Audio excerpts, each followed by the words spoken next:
HTML tutorial I will show you how to show an image on our website. The image needs to be in the same root directory as our HTML file. Let's start the image at the bottom. Open bracket, img, source,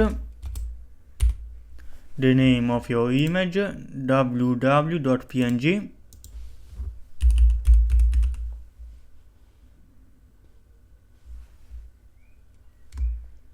open and close brackets.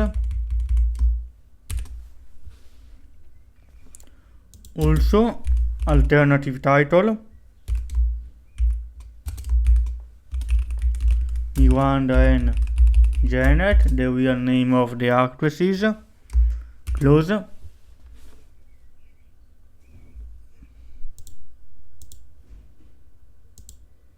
We see the image inside the website with the bottom thing. We can change the size